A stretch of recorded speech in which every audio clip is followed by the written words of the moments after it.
안녕하십니까, 노선호입니다. 7월 15일 목요일 저녁입니다. 연일 무더운 날씨, 오늘 주식시장도 좀 뜨겁게 달아올랐습니다. 무더운 거는 좀 힘들지만 주식시장이 뜨겁게 달아오르는 거는 우리에게는 또 즐거움을 주잖아요.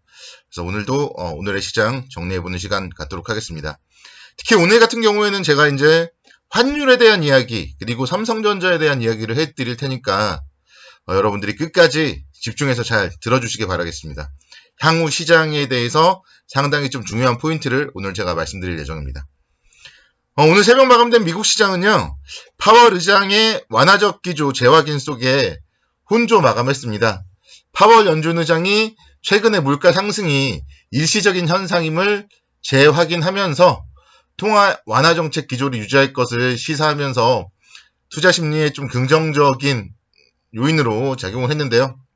그렇지만 최근에 이제 연일 상승했기 때문에 상승폭이 크진 않았고 혼조 마감을 했습니다.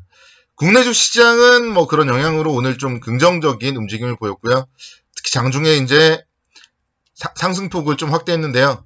오늘 그 부분, 오늘 국내 주시장의 상승폭을 확대한 이유는요, 환율에서 찾을 수가 있습니다. 한국은행 오늘 금통이 있었고요. 금통위에서 기준금리는 동결을 했습니다. 동결을 했지만 이제 다음부터는 좀 금리 인상을 하겠다, 그런 부분을 강하게 시사하면서 환율을 움직였습니다. 그래서 원달러 환율이 1150원을 넘나들었었는데 오늘 금통위 이후에 급격하게 원화 강세 기조로 바뀌면서 1141원 마감을 했습니다. 그러면서 이제 외국인들의 매수세 수급적으로 이어졌고요.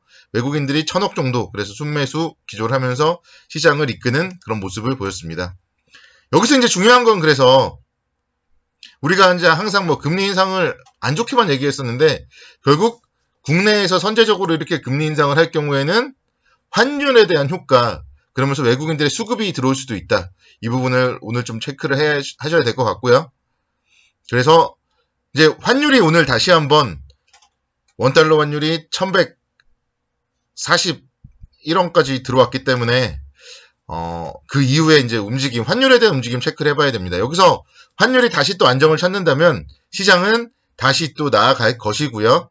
환율이 다시 또 1150원대로 올라선다면 그때는 시장이 조정을 받겠죠. 그래서 환율에 대한 움직임 좀 주목을 해봐야 된다, 이렇게 이제 설명을 드릴 수 있겠습니다. 일단은 지금 오늘은 이주열 한은 총재의 발언이 환율과 수급을 선순환으로 전환을 시켰어요. 그래서 그런 부분들이 연속성이 내일 그리고 다음 주에 나타날지 여부 좀 체크를 해봐야 되겠습니다.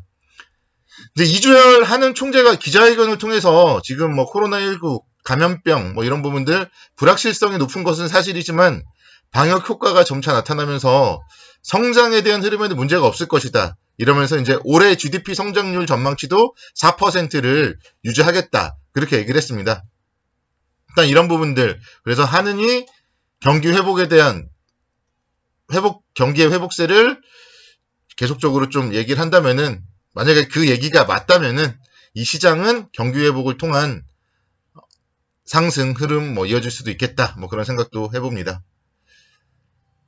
일단은 그 부분 체크를 해보시고요. 그리고 오늘 이제 삼성전자의 움직임 좀 체크를 해봐야 돼요. 삼성전자가 오늘 강세 움직임을 보였거든요. 특히 이제 오후장 들어서 삼성전자가 상승폭을 상당히 좀 키워나가는 그런 모습을 보였습니다.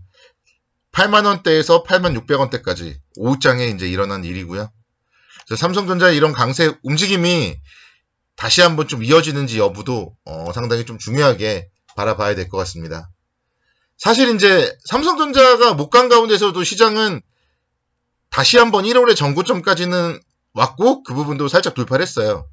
근데 여기서 시장이 정말 더 가려면은 이제 그동안 삼성전자를 제외한 네이버라든가 카카오 등의 힘으로 시장이 상승을 해왔다면 다시 계속적으로 정말 네이버, 카카오가 3500포인트대까지만 끌고 갈 수는 없는 거거든요. 그렇기 때문에 여기서 삼성전자라든가 또 자동차 움직임들이 상당히 중요합니다. 삼성전자가 움직이고요, 자동차가 움직이면은 각종 부품주들까지 덩달아 움직일 수가 있어요. 그러면 시장이 전반적으로 좋아지는 그런 효과를 느낄 수가 있습니다. 네이버라던가 카카오가 움직일 때는 네이버, 카카오의 부품주 이런 게 없잖아요. 그렇기 때문에 그들 종목만 가지 뭔가 시장의 상승에 확산세를 보여줄 수는 없는데요. 삼성전자라던가 또 자동차 쪽의 움직임의 상승을 보이면은 시장 상승의 매기가 확산될 수 있다. 이거를 좀 여러분들이 이제 생각을 하셔야 됩니다. 그래서 오늘 같은 경우 삼성전자 오후장 들어서 이제 상당히 좀 강세 움직임을 보였었는데, 또한 이제 오늘 반도체 관련해서는 뉴스도 나왔어요. 올해 상반기 반도체 수출이 583억 달러 정도 기록하면서 역대 2위를 기록했다. 그런 얘기들도 나오고, 또 오늘 이제 카메라 모듈 관련하여서도 애플의 생산량 확대 기대감 속에서 LG 이노텍이라던가 삼성전기라던가 그런 기업들의 움직임도 상당히 좋았습니다. 그래서 지금 과연 IT 업종이 좀 다시 한번 좀 시장을 이끌어 줄 수 있을지, 그 부분에 대한 기로가 내일과 좀 다음 주 월요일 정도에 달려있다. 이렇게 이제 말씀드릴 수 있겠고요.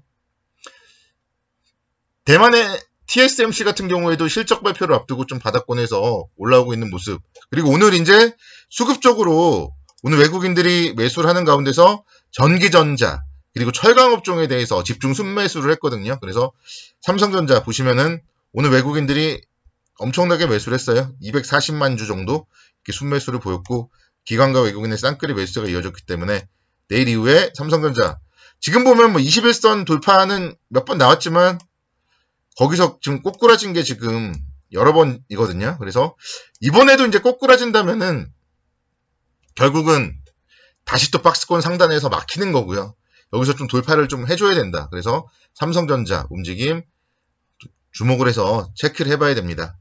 그리고 이제 LG 이노텍 같은 기업들 오늘 신고가 냈단 말이에요. 역시 마찬가지로 기관과 외국인의 쌍끌이 매수세와 함께 이제 LG 이노텍이 아이폰향 부품주잖아요. 그래서 이제 아이폰향 부품주로서 LG 이노텍이 이렇게 신고가를 내줬기 때문에 아이폰 13 생산량 확대 소식 이런 부분들, 특히 이제 카메라 모듈 관련하여서 어떤 실적에 대한 기대감으로 주가율을 움직여줄지 LG 이노텍의 움직임 주목을 해보시고요. 삼성전기도 마찬가지예요. 삼성전기도 삼성전자에만 부품을 공급하지 않습니다. 그렇기 때문에 아이폰 테마에도 이제 삼성전기도 포함이 돼요. 그래서 삼성전기도 최근의 움직임, 지난번에 이제 장대 양봉 이후에 지난주에 시장이 이제 하락을 하는 가운데서, 지난주에 제가 금요일날 그래서 특징주로 말씀드렸죠. 하락을 하는 가운데서 그래도 기준선은 지켰다. 이렇게 이제 설명을 드렸고, 오늘 또 좀 상당히 상승을 했습니다. 자, 그럼 이제 여기서는 이 저항을 돌파해야 되겠죠. 19만 원 선에 이 저항을 돌파하면 다시 또 20만 원대로 나아갈 수 있는 겁니다. 그래서 삼성전기가 그런 모습을 또 보이면서 시장을 이끌어주는지, IT 업종의 움직임에 대해서 여러분들이 좀 주목을 해보고 체크를 해봐야 된다. 이렇게 말씀을 드립니다. 그래서 여기서 시장이 계속 가려면은 IT 관련주들이 가야 된다. 이렇게 설명을 드리고요. 또 하나 있죠. 원익 IPS라는 기업도 오늘 무려 3.86% 상승을 했어요. 그래서 최근에 좀 힘들었던 추세를 오늘 이제 한 방에 또 돌려버리는 그런 장대 양봉이 나왔습니다. 그러면서 오늘 수급적으로도 기관과 외국인의 쌍끌이 매수세에 유입이 되었어요. 그래서 이런 부분들 감안을 해봐서 이제 전반적으로, 그래서 삼성전자가 움직일 때 그래서 중요한 거는 이런 반도체 부품주, 장비주까지도 매수세가 힘을 더해줄 수 있다는 거예요. 그래서 이런 종목들의 움직임 좀 계속적으로 간다, 이런 모습을 보인다면은 이제 매수 관점으로 접근을 해야 되겠죠. 그래서 그런 움직임, 내일은 금요일이니까 좀 지켜보는 게 나아요. 그리고 내일이 미국의 옵션 만기일이기 때문에 거기까지도 좀 지켜보는 게 낫고, 그리고 이제 여기가 또 상단에 막힐 수도 있기 때문에 상단에 막힌다면은 제가 말씀드렸던 반등시 좀 현금화 이런 부분들이 또 전략이 될 수도 있기 때문에요. 일단 내일은 지켜보시는 전략으로 이제 대응을 하시는 게 좋고, 주말에 또 면밀하게 분석을 해서 다음 주에 어떤 움직임이 보일지, 다시 또 바로 3,500포인트가 갈지 3,300포인트가 박스권 상단일지, 그 부분에 대해서 제가 이야기를 드리도록 하겠습니다. 그래서 일단은 무더위 속에서 건강관리 주의하시고요. 또 시장이 가려면은요, 코로나 확진자 수가 줄어들어야 됩니다. 그리고 이 4단계가 빨리 2단계로 완화가 돼야 됩니다. 그래서 여러분들 거리두기 실천하시면서 내일도 성공투자를 기원하도록 하겠습니다. 감사합니다.